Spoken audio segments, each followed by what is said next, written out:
हम लोग आज देखेंगे shear strength of soil. Soil का एक स्ट्रेंथ होता है शियर स्ट्रेंथ।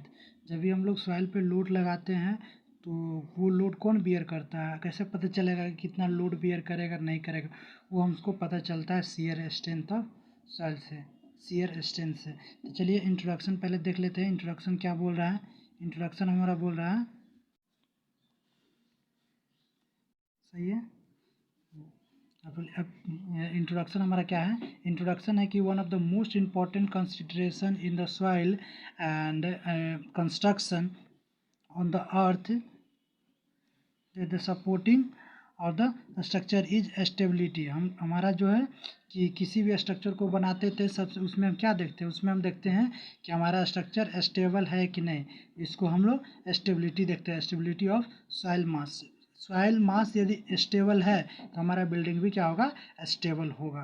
ठीक, उसके बाद कहते हैं bearing capacity of soil, the stability of the soil and earth pressure the against the retaining structure directly depends on the shear strength of soil। अब जो हमारा bearing capacity of soil है और जो stability of soil है and earth pressure, ये against है किसके? soil का retaining structure directly proportional, directly depends on shear strength। shear strength जो यदि अच्छा है soil का तो बियर करेगा लोड को, और नहीं है तो नहीं करेगा। ठीक, उसके बाद हमारा कहता है कि ड्यू टू एक्सटर्नल लोडिंग या internal stress change may be fail by the shear. Soil हमेशा किस में फेल करेगा? शियर में। इस बात को आप याद रखिएगा कि सॉइल हमारा किस में फेल करता है? शियर में। So it is very important to examine mechanism of the shear failure and the factor affecting the same।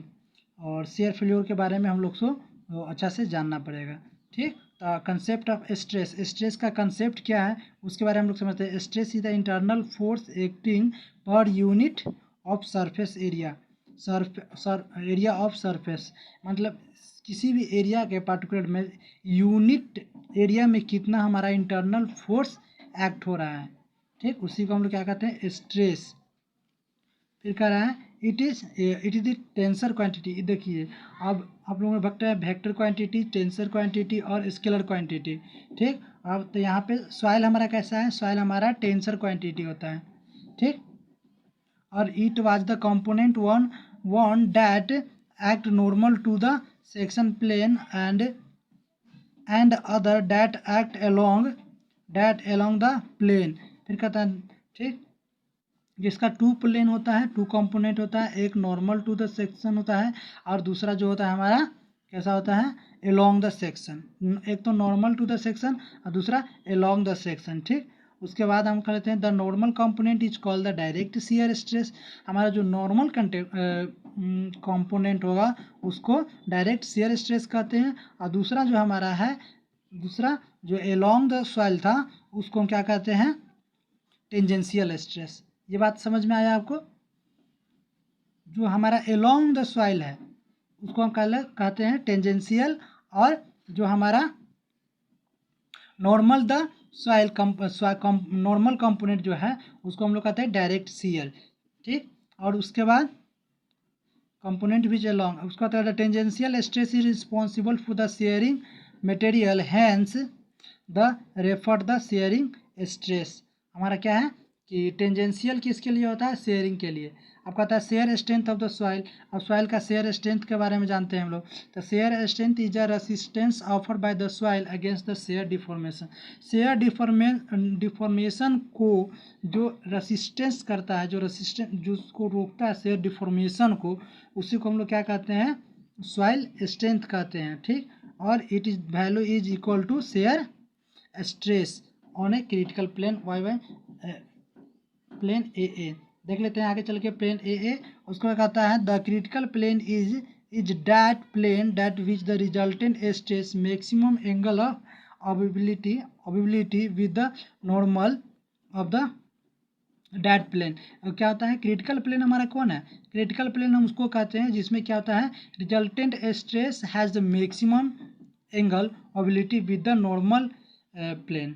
ठीक, अब सिग्मा 1 देख लिया। कुछ नोटेशन है कि अब बार बार हम नहीं ना लिखते चलेंगे कि major principal stress, minor principal stress, तो उसके लिए हम लोग सिग्मा 1 का यूज करते हैं मेजर के लिए, सिग्मा 2 यूज करते हैं हम लोग माइनर के लिए। ठीक है, उसके बाद देखिए सिग्मा 1 हम लोग किसके लिए यूज किए, मेजर के लिए, सिग्मा 2 यूज किए माइनर के लिए। फिर कहता है और द टाउसी, और टाउसी थीटा सी, थीटा एक क्रिटिकल एंगल है और एंगल ऑफ क्रिटिकल प्लेन या floor plane with the major principal axis. किससे मेजर कर रहे हैं, मेजर प्रिंसिपल एक्सिस से। ठीक है, और ये फिगर आपको दिखाते हैं, देखिए ये फिगर देख लिए, एक प्लेन लिए ए, कोई रेंडमली आप अपने मन से कोई प्लेन ले लीजिए। ठीक, यहाँ से एक प्लेन ले लिए और उसके बाद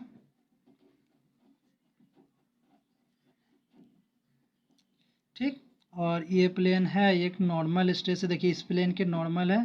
ठीक, और ये रिजल्टेंट है और टेंजेंशियल किधर होगा, इधर होगा अलोंग द प्लेन। ठीक, उसके बाद ये एंगल हमारा क्या है, मेजर प्रिंसिपल प्लेन से जो हमारा एंगल बन रहा है थीटा सी। ठीक, क्रिटिकल एंगल इसको बोलते हैं। ठीक, और इसके बाद यहाँ तक क्लियर है। उसके बाद हमारा क्या है, on the plane theta C critical plane R sigma R is the most inclined and that is that beta equal to beta max for the frictional soil, और beta max the internal friction angle of the soil phi. ठीक, और उसके बाद हमारा क्या कहता है कि when angle beta is the maximum then the shear strength on the plane AA will be equal to shear strength of soil।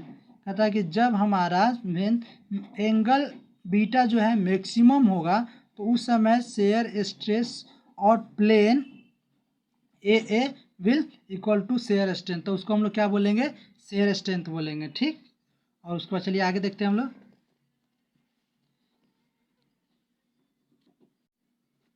फिर कहता है mechanism of shear strength, shear strength का मैकेनिज्म क्या है, शेयर स्ट्रेंथ किसके कारण से होता है और उसको जानते हैं। तो shear strength of a soil is the property of the soil that able to the soil mass keep to the equilibrium.